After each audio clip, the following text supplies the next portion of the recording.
Drip Nation. I'm making a mackerel rundown.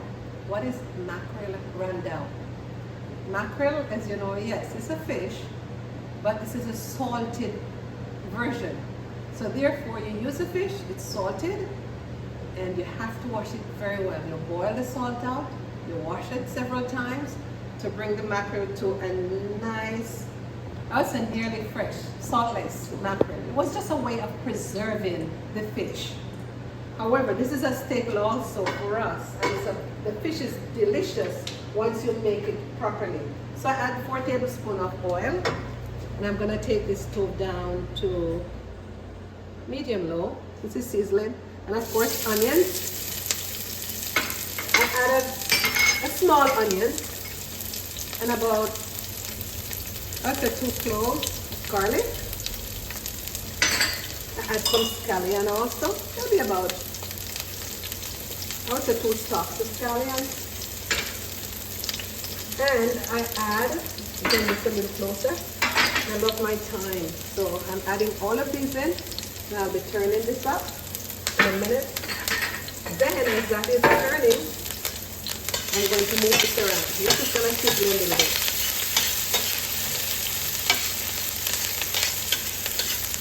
I just add my mackerel in.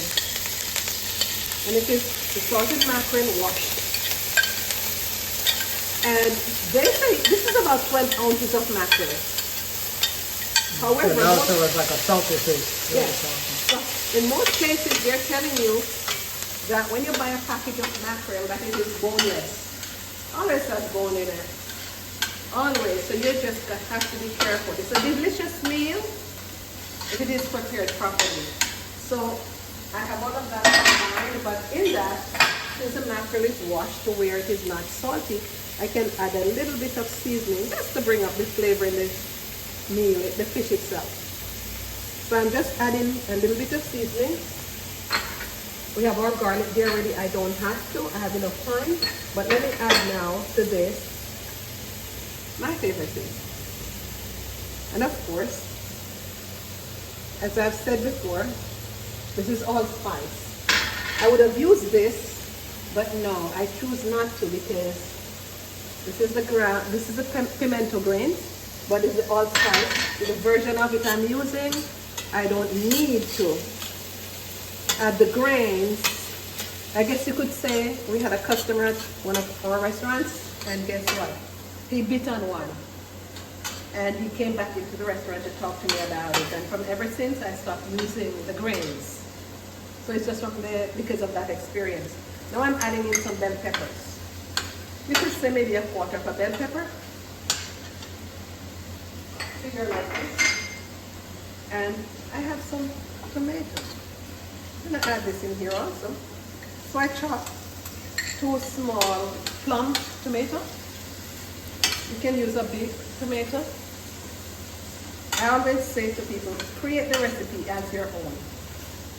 But while this is cooking down a little, I'm going to add the best part of this. What's going to make it into the rundown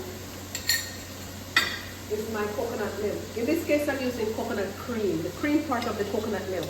Sometimes when you buy the coconut milk, if you use the canned one, and you don't shake it up, you have the cream to one side, you're able to, you don't need to do the reduction. In other words, you're supposed to blend your regular coconut, dry coconut, get it to the point where you're using the coconut milk, but then once you add the coconut milk, you reduce it down to the custard, to the cream. In this case, like I say, I'm saving time. This is about a 10-minute dish. I just use the cream. Why wait for it to be reduced all the way down when I can have this same flavor in less time, right? So therefore, I just cover the pot and let it simmer for 5 minutes, and we're ready to go. Because the mackerel was already boiled and washed, and everything that's added is just for the flavor. Okay? Drip Nation, tune in out.